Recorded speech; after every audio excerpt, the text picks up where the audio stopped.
Hi friends, जय Jagannath. Welcome करछु मो channel को। तो आज हूँ रविवार आ खुदुरुकुणी ओषा आज स्टार्ट होची। तो आज हूँ प्रथम पाली से सकाल सकाल गाधे पाधे एबे आमे आसीगलु ठाकुर पूजा करने। बालुंगा पूजा तो करा जाए जानी। तो तापर ठाकुर को पूजा करा जाए, चक्षुदान दि जाए। तो माँ को ये स्थापना कराई पूजा होती। माँ ये पूजा कर सकाल पूजा एबे चली। तो सकाल पूजा पर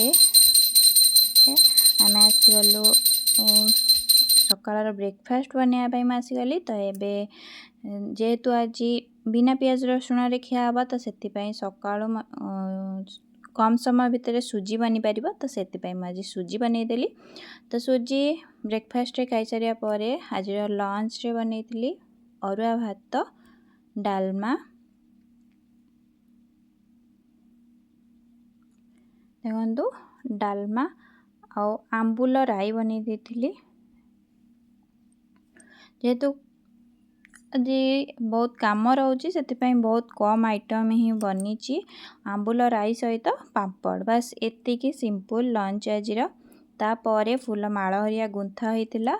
आउ एबे हो गलानी संध्या। तो संध्यारे मु रेडी होइकी एबे जिबा ठाकुर माने माँ को पूजा पाई।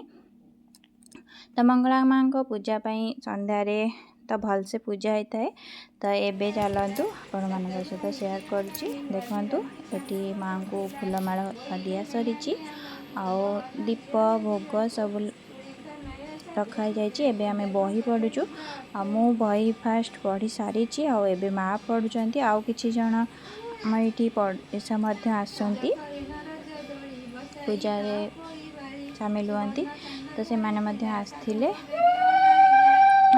माँ बही पढ़ सारिया पर आमे भोग लगी ये सब भोग होता। तो आज वीडियो आपको केमती लगुच वीडियो भल लाइक और चैनल को सब्सक्राइब करने।